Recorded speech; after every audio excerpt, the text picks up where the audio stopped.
আসসালামু আলাইকুম বন্ধুরা, আশা করি সবাই ভালো আছেন। আজকে আমরা একটি চমৎকার রান্নার রেসিপি দেখব, যে রেসিপিটা হচ্ছে কুমড়োর ফুলের বড়া ভাজি। ঠিক যেমনটা আহ, বেগুনি কিংবা আলুর চপ বানাতে গেলে করতে হয় বেসন দিয়ে, ঠিক তেমনি ভাবে আজকে আমরা কুমড়োর ফুল বেসন দিয়ে এবং বিভিন্ন মিক্সার দিয়ে মিক্স করে আমরা কুমড়োর ফুল ভাজি করব। চলুন সম্পূর্ণ রেসিপিটা আপনাদের দেখাই। তো প্রথমে তো আপনাদের কুমড়োর ফুল সংগ্রহ করতে হবে। আমি বাজার থেকে মাত্র 40 টাকা দিয়ে কুমড়োর ফুল কিনেছি। প্রায় হচ্ছে আপনার 40 থেকে 50টার মতো আমি কুমড়ো ফুল পেয়েছি। এখান থেকে আমি অল্প কিছু ভাজি করব। তো ভাজি করার আগে আপনারা কুমড়ো ফুলগুলো ভালোভাবে বেছে নিবেন।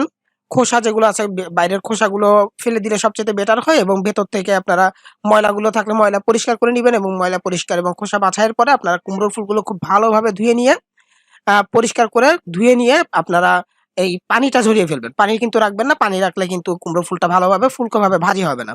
তারপরে আপনাদের যেটা করতে হবে, আপনাদের মিক্সারটা তৈরি করতে হবে। মিক্সারটা তৈরি করার জন্য আমি যে বিষয়গুলো নিয়ে নিচ্ছি সেগুলো হচ্ছে, প্রথমে আমি ভেষন নিয়ে নিলাম পরিমাণ মতো। আপনাদের কতগুলো কুমড়ো ফুল লাগবে ভাজি করবেন সেই অনুযায়ী আপনারা ভেষন নিয়ে নিবেন। তো ভেষন নিবেন এবং সাথে সাথে যে মিক্সারগুলো বলতেছি একটু ভালোভাবে মনোযোগ দিয়ে শুনবেন। আপনারা অল্প ময়দা দিবেন পরিমাণ মতো, তারপরে দিয়ে দিবেন। ময়দা দেওয়ার পরে আপনাদের যাবতীয় তো ঘরেই যে বিষয়গুলো থাকে সেই জিনিসগুলো দিয়ে আমি আজকে রেসিপিটা দেখাবো। একটা ডিম দিয়ে দিতে পারেন, বা পরিমাণ মতো আপনার ডিম প্রয়োজনে বাড়িয়ে দিতে পারেন। ডিম দেওয়ার পরে আপনারা এখানে বিভিন্ন মসলার মধ্যে যেগুলো দিবেন সেগুলো হচ্ছে প্রথমত আপনারা অল্প লবণ দিয়ে দিবেন। আর যার যার স্বাদ মতো অল্প লবণ দিবেন। লবণ দেওয়ার পরে আপনারা দিবেন ও ধনিয়া গুঁড়ো দিয়ে দিলাম। ধনিয়া গুঁড়ো পরিমাণ মতো দেওয়ার পরে আমি এখানে কিছুটা হলুদের গুঁড়ো দিয়ে দিলাম। হলুদের গুঁড়ো দিয়ে দেওয়ার পরে আমি এখানে আরো কিছুটা সামান্য মরিচের গুঁড়ো দিলাম। মরিচের গুঁড়ো আপনারা স্বাদ মতো দিবেন, যারা যতটুকু ঝাল খান সে ঝাল অনুযায়ী স্বাদ মতো মরিচের গুঁড়ো দিবেন কিছুটা, যাতে কিছুটা ঝাল ঝাল লাগে ভাজিটা।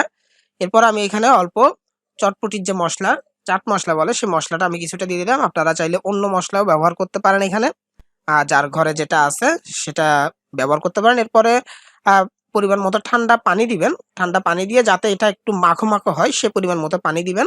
এবং পানি দেওয়ার পরে এটাকে খুব ভালোভাবে নাড়াচাড়া করে খুব ভালোভাবে মিক্স করে নিবেন। এবং এটা দেখতে ঠিক এমনটা, আমার ভিডিওতে ঠিক যেমনটা দেখতেছেন মিক্সারটা ঠিক এমনটা হবে, আহ অনেকটা জেলের মতো। তো মিক্সারটা কমপ্লিট হয়ে যাওয়ার পরে আপনারা যে ফুলগুলো শুকিয়ে রেখেছিলেন সে ফুলগুলো থেকে ভালোভাবে মাখিয়ে নিতে হবে, এবং তার আগে আপনারা একটি কড়াইয়ে তেল গরম করে নিবেন। তেলটা যখন ফুটতে শুরু করবে তারপরে আপনারা ফুলে খুব সুন্দরভাবে এই মিক্সারটা ভালোভাবে মাখাবেন, যাতে পুরো ফুলটাতে ভালোভাবে মাখে। এবং এই ফুলটাতে মাখানোর পরে ডুবো তেলে চেষ্টা করবেন আপনারা ফুলটা দিয়ে দেওয়ার জন্য। তেলটা একটু বাড়িয়ে দিবেন, সেক্ষেত্রে ভাজিটা কিন্তু খুব সুন্দর হবে এবং সব দিকে সমানভাবে ভাজি হবে। এজন্য তেলটা বাড়িয়ে দিলে ভালো। পরবর্তীতে তেলটা আপনারা অন্য কাজে ব্যবহার করতে পারবেন। তো ফুলগুলো আপনার ভালোভাবে মিক্সার থেকে আপনারা ভালোভাবে সবগুলো মাখিয়ে নেওয়ার পরে আপনারা তেলের উপর ছেড়ে দিবেন, এবং তেলের উপর ছেড়ে দেওয়ার পরে দেখবেন অল্প কিছুক্ষণের মধ্যে এগুলো খুব একটু কালারটা ব্রাউন কালার হয়ে যাবে। যখনই ব্রাউন কালারটা একটু গাঢ় হবে বা আপনাদের মনে হবে যে ভাজিটা হয়ে গেছে, একটু কড়া করে নিবেন ভাজিটা, সেক্ষেত্রে কিন্তু স্বাদটা খুব ভালো আসবে। তো এখানে ভাজিটা হয়ে যাওয়ার পরে আপনারা কিন্তু শর্টকাটে এটাকে তুলে নিবেন, এবং তুলে আপনারা একটি ছাঁচে রেখে দিবেন, যাতে যে তেলগুলো এটার গায়ে বেজে থাকে সে তেলগুলো ছেড়ে দেয়। অবশ্য আপনারা ভাজি করতে সময় যখন একটু ভাজিটা করা হবে তখন এর গায়ের তেলগুলো কিন্তু আর বেজে থাকবে না। আমি আরো কয়েকটা দিয়ে দিচ্ছি কড়াইয়ের মধ্যে, আরো কয়েকটা ভাজি করে দেখাচ্ছি আপনাদের। তো আপনারা ভাজিটা কড়া করে নিবেন একটু, তাহলে হচ্ছে যে তেলটা শুষে নিবে সে তেলটা কিন্তু আবার ছেড়ে দিবে, তেলটা ফুলের মধ্যে থেকে যাবে না। সেক্ষেত্রে কিন্তু আপনারা খাওয়ার সময় বা পরিবেশন করার সময় যে খাবে সে হচ্ছে আপনার স্বাদটা খুব ভালোভাবে পাবে। তো ভাজি হয়ে গেলে আপনারা খুব সুন্দরভাবে, এখানে আমার ছবিতে যেমনটা দেখতেছেন ফুলগুলো ভাজি হওয়ার পরে খুব সুন্দর লাগতেছে, এবং এটা খেতে অনেকটা অসাধারণ হয়েছে। আপনারা নিজেরা বাসায় বসে ট্রাই করতে পারেন এই রেসিপিটি। আমি আশা করি আপনাদের এই রেসিপিটা খুব ভালো লাগবে, এবং এটা একটু ঝাল ঝাল করে হলে আরো বেশি বেটার হয়। সেজন্য আপনারা মরিচ দিয়ে অবশ্যই এটাকে ট্রাই করবেন, গুঁড়ো মরিচটা যাতে ঝাল ঝাল করে হয়।